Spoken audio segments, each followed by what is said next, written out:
इस कहानी के सभी पात्र और घटनाएं काल्पनिक हैं, जिसका किसी भी व्यक्ति या घटना से कोई संबंध नहीं है। यदि किसी घटना के साथ इसकी समानता होती है, तो इसे मात्र एक संयोग कहा जाएगा।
दिग दिगंत और अनंत तक गूंजायमान है।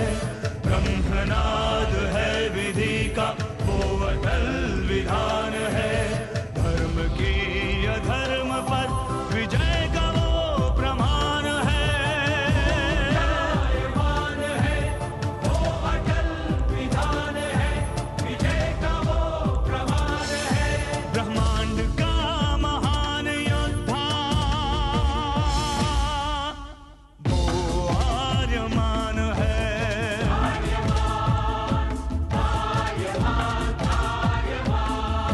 ब्रह्मांड का महान योद्धा वो आर्यमान है। आर्यमान है।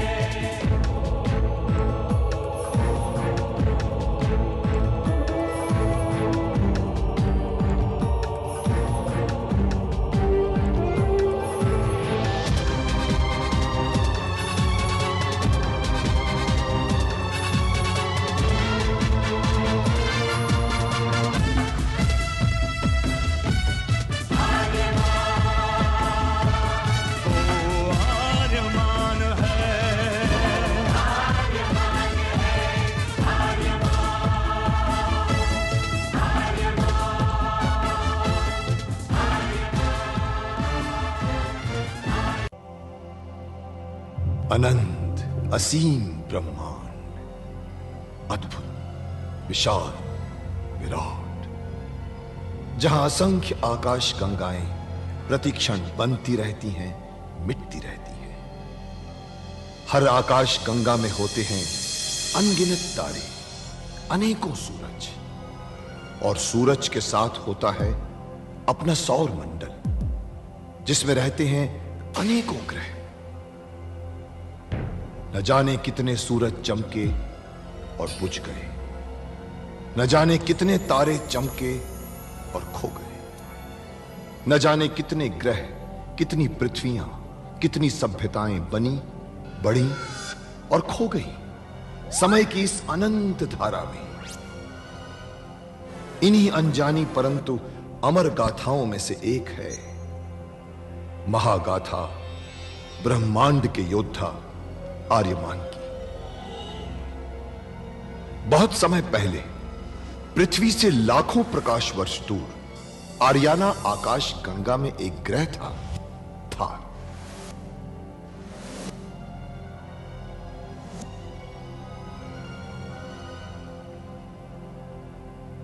थार एक रेगिस्तान था, पानी की बूंद नहीं थी, फिर भी पूरे ब्रह्मांड के लिए मूल्यवान था थार, क्योंकि थार में थी ऐसी खाने जहां से दुर्लभ जीवनदायी पदार्थ निकलता था, जिसे थारस कहते थे।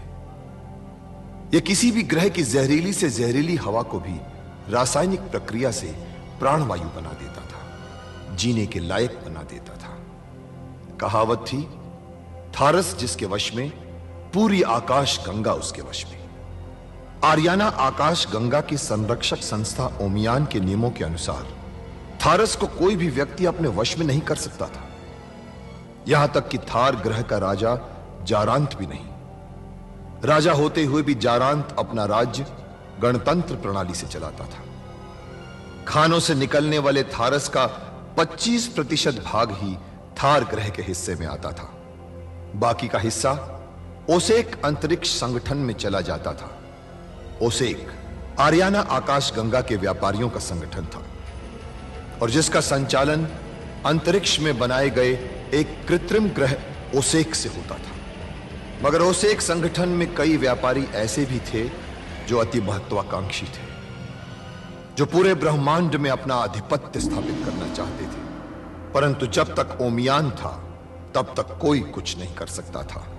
ओमियान अंतरिक्ष के लोगों की संरक्षक संस्था थी, जो अंतरिक्ष के निवासियों के हितों का पूरा ध्यान रखती थी और अपनी शांति सेना के द्वारा संपूर्ण ब्रह्मांड में शांति और व्यवस्था बनाए रखती थी। इसी ओमियान संस्था का अध्यक्ष था महान होशिंग।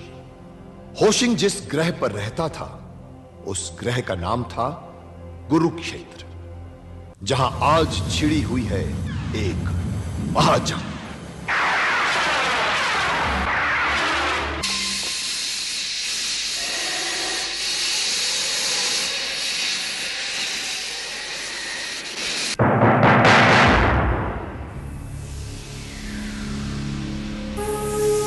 नहीं महासामंत नारक, आर्यमान जैसे व्यक्ति के लिए कुछ भी असंभव नहीं। उसका जरा सा भी जीवित रहना हमारे लिए खतरे से खाली नहीं है। इसलिए कहता हूं, उसके अंदर जितनी भी जान बची है उसे बाहर निकाल दीजिए। यही बेहतर होगा हमारा।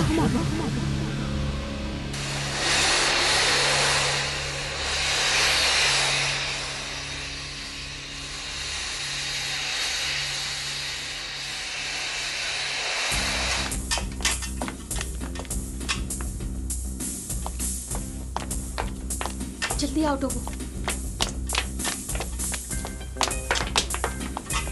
चलो चलो।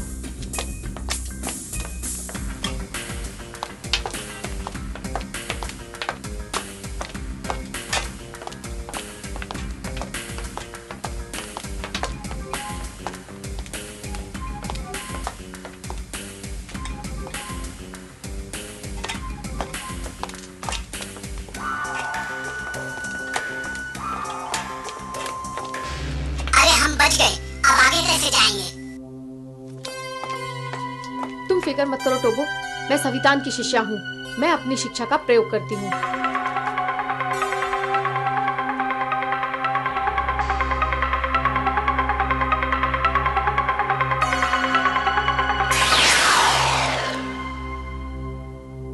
बहुत अच्छे।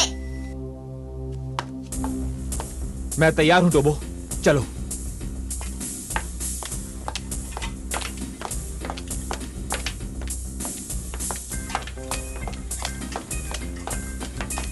महासामंत नारद की जय हो। महासामंत नारद की जय हो। महासामंत नारद की जय हो।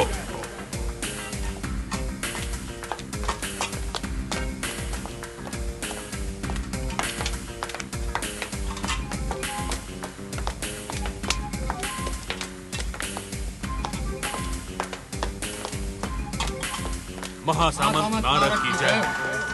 महासामंत नारद की जय हो। महासामंत नारद की जय हो। तो वो जल्दी चल, जान बच गई।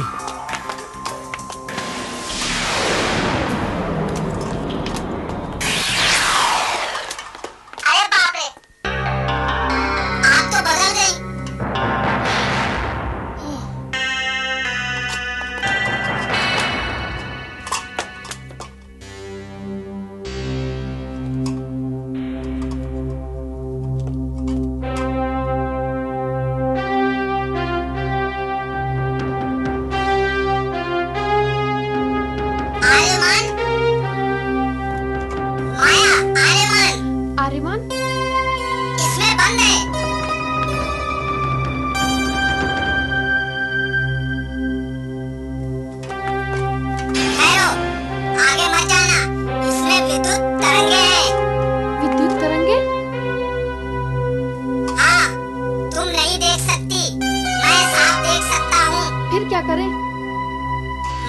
करता हूँ।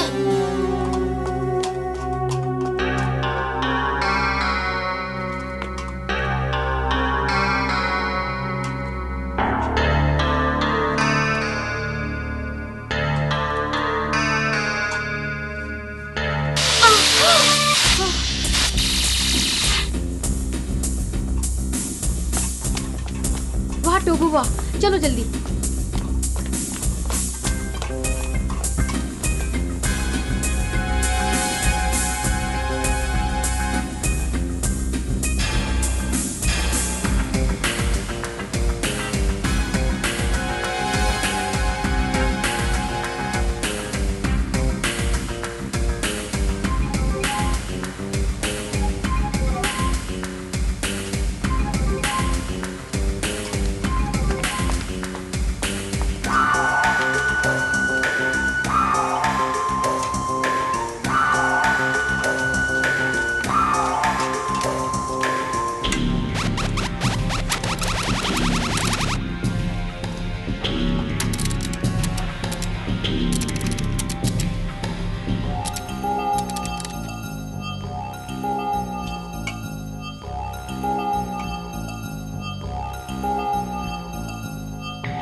इसकी तो सिर्फ आंखें खुली हैं। लगता है नारक ने किसी यांत्रिक शक्ति का प्रयोग किया है। फिर आर्यमान इसमें से बाहर कैसे निकलेगा? मैं कुछ करती हूँ।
टोबो, तुम?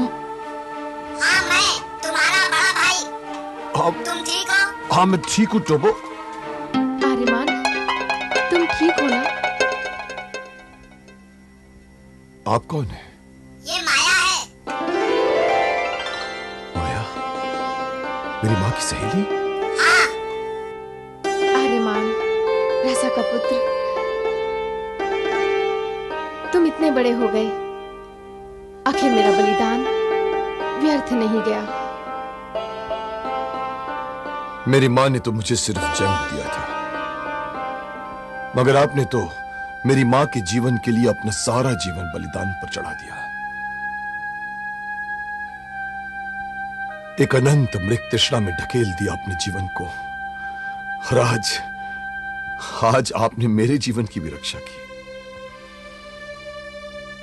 आर्यमान आपको प्रणाम करता है। सत्य का कवच हमेशा तुम्हारे साथ रहे। मैं आपका ये उपकार कभी नहीं भूलूंगा। ये उपकार नहीं है आर्यमान, ये हमारे संविधान की परंपरा है। एक दूसरे की मदद करना हमारा सबसे बड़ा कर्तव्य है। ये संविधान की बहनों का एक दूसरे से किया हुआ वादा है। महान होशिन से मैं संविधान आश्रम के बारे में सुन चुका हूं, परंतु आप तो संविधान आश्रम की कुशल शिष्या रह चुकी हैं। फिर नारक के सामने आपका यह भेद कैसे खुल गया कि आप रासा नहीं माया है? सूर्य की वजह से। तुम्हें तो मालूम ही होगा कि संविधान की बहनों की शक्तियां सूर्य द्वारा संचालित होती हैं।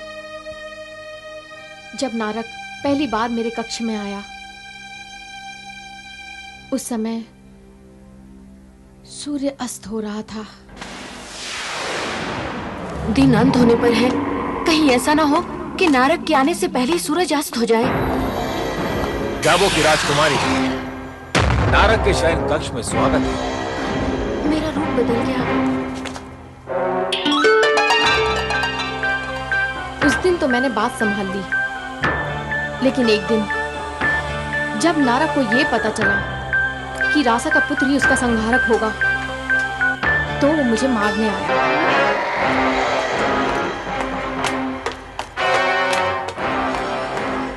कुरुबक, इसे बंदी बनाकर तहखाने में बंद कर दो और दिन रात इसकी निगरानी करो। क्या कह रहे हैं महाराज? मैं आपकी पत्नी हूँ। रासा, तू मेरे हत्यारे की माँ है। यदि मुझे मालूम होता कि जाबो की राजकुमारी मेरे हत्यारे को जन्म देने वाली है, तो मैंने तुझे वही समाप्त कर दिया होता। आप रुक क्यों रहे हैं? आप मुझे अभी समाप्त कर दीजिए। आपकी मृत्यु का कारण तो मेरी मृत्यु के साथ ही समाप्त हो जाएगा। धोखा,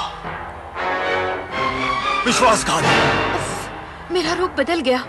अब तो मैं जाबू, शोन और रासा, इन तीनों का सबसे पहले सर्वनाश करूंगा, और तुझसे तो मैं बाद में निपटूंगा। डाल दो उसे तहखाने में। उसके बाद नारक ने जाबू पे हमला किया, लेकिन महाराजा जारंत ने उसे मात दी और गुस्से में वो मुझे मारने आ गया। अब तेरे पास कोई मायावी शक्ति नहीं है जो तुझे नारक की कैद से मुक्त करा दे। मैं तुम्हारे होने वाली संतान की मां हूं नारक। मेरे गर्भ में तुम्हारा अंश पल रहा है। तुम मेरे प्राण लेना चाहते हो तो अवश्य लो, परंतु ये स्मरण रहे कि मेरे साथ साथ तुम अपने अंश की भी हत्या कर दोगे। नारक को चुनौती मत दे माया। मैं चाहूं तो अभी तेरे प्राण ले सकता हूं। स्वामी नारक, रुक जाइए।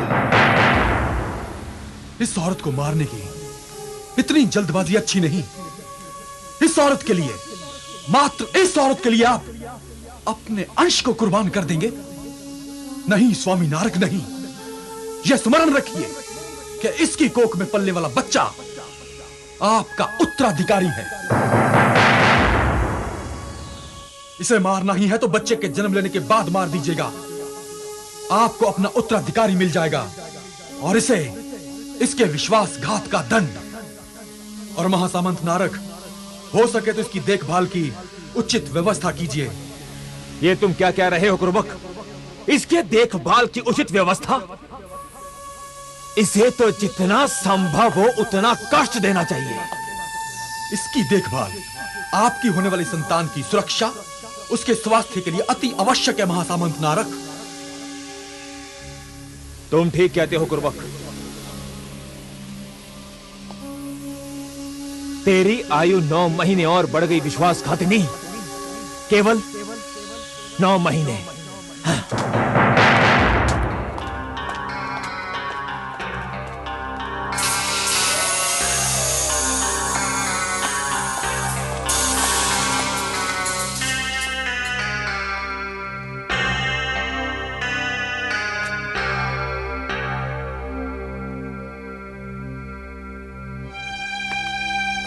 तब तक मैं गर्भवती हो चुकी थी और जब मेरे प्रसव का समय आया तो मैंने सोचा, अगर मेरी संतान इन लोगों के बीच ओसिक में रही तो अवश्य राक्षस बन जाएगी। और मैंने ध्यान योग से मातुश्री से संपर्क किया।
ये क्या होगा?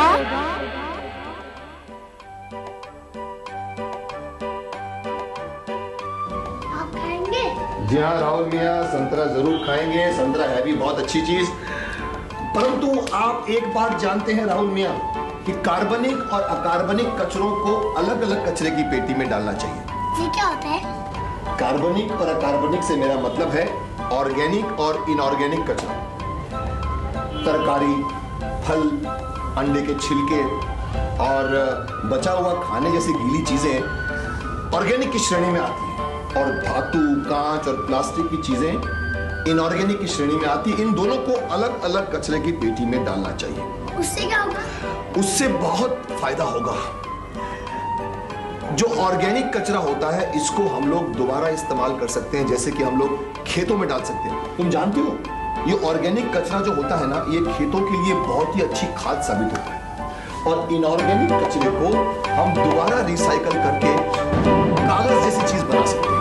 उससे क्या होगा? उससे हमारे जंगल में पेड़ों की बचत होगी। उससे क्या होगा? उससे हिल स्टेशन में जहां पर इस तरह के पेड़ होते हैं जहां से कागज बनाया जाता है, वो हिल स्टेशन सुरक्षित रहेंगे। उससे क्या होगा? उससे राहुल अपने पापा मम्मी के साथ में हिल स्टेशन जा सकेगा। अब तुम बताओ कि उससे क्या? मैं मेरे मम्मी पापा के साथ खूब एंजॉय करूंगा। Very good Rahul. अब आप लोग भी समझ गए होंगे कि इससे क्या होगा।